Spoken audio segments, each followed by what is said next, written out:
circumstances of limited motorsport events to online races and the odd lawnmower event. And with those, there have been plenty of negative consequences.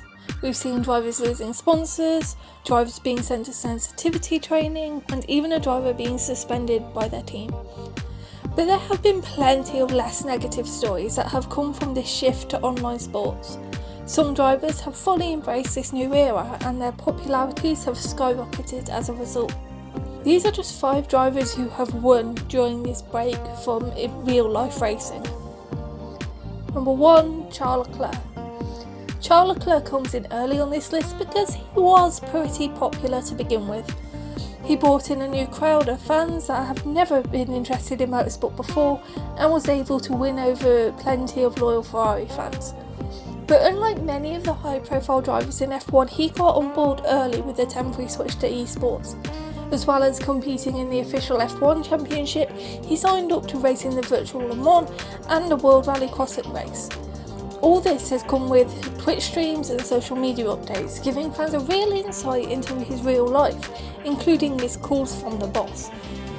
It's a level of insight fans don't usually get from a Ferrari driver and has no doubt won over some people who previously judged his personality solely on team radios, complaints and apologies. Number 2, Alex Albon.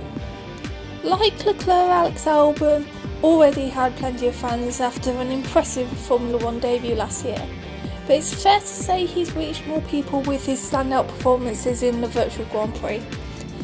Albon didn't compete in the first Virtual Grand Prix, and struggled when he did join the grid in Australia, but by round 3 Albon was battling at the front of the field and he picked up a victory in China. On top of this, Albon's personality was able to come through. He bounced off Leclerc, Lando Norris and George Russell, and at a time when personality is almost as important as those virtual race performances. And possibly most importantly, he hasn't been in the shadow of his superstar teammate. Max Verstappen has been active on social media, but is yet to take part in the Virtual Grand Prix, and that gives Albon the space to thrive and get the attention he deserves. Number 3, Guan Yu Zhou. Before this year, Renault junior driver Guan Yu Zhou hadn't really gotten the attention other junior drivers sometimes do. He hadn't challenged for the Formula 2 title in 2019, he spent 3 years in Formula 3 Championship but didn't capture many people's attention there.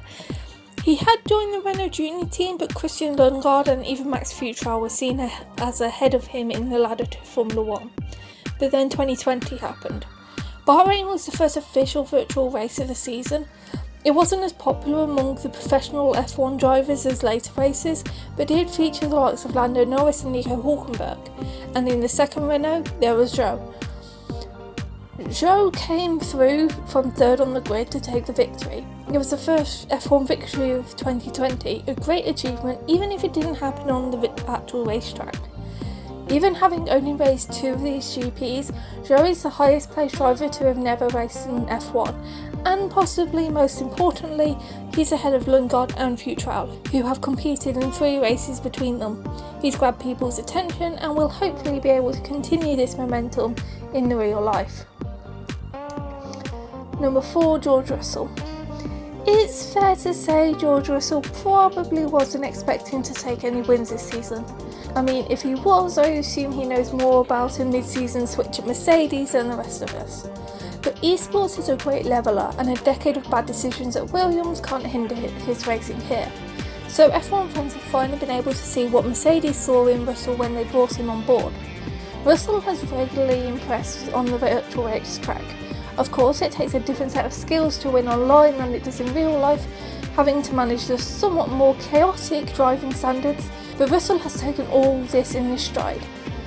While he's most likely to be back at the back when the championship actually gets underway, hopefully his virtual performance will make people pay attention to what he's doing back there. Number 5, Stoffel Vandoorne. Vandoorne has had a pretty incredible 2020 so far, to be honest, as well as competing in and winning in the compulsory Formula E race at home challenge. He's been dropped into the represent Mercedes in the F1 Championship and has been competing in the races, not the GP series or whatever we're calling that.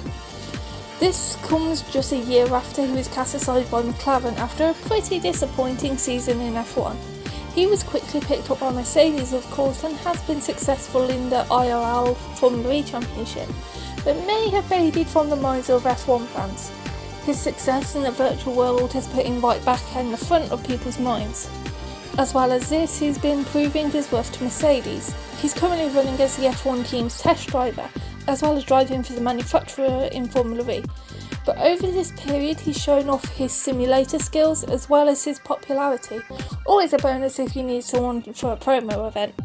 While it's still likely George Russell would get the call up from the Mercedes seat before Van Dorn, his performances as well as his apparent eagerness to race anything and everything could convince them they do have other options. So those are 5 drivers that have made a success from the circumstances we find ourselves in. It's easy to focus on the negatives, and we've already seen a knee-jerk reaction from some drivers who haven't really seen the potential eSport gives us at the moment.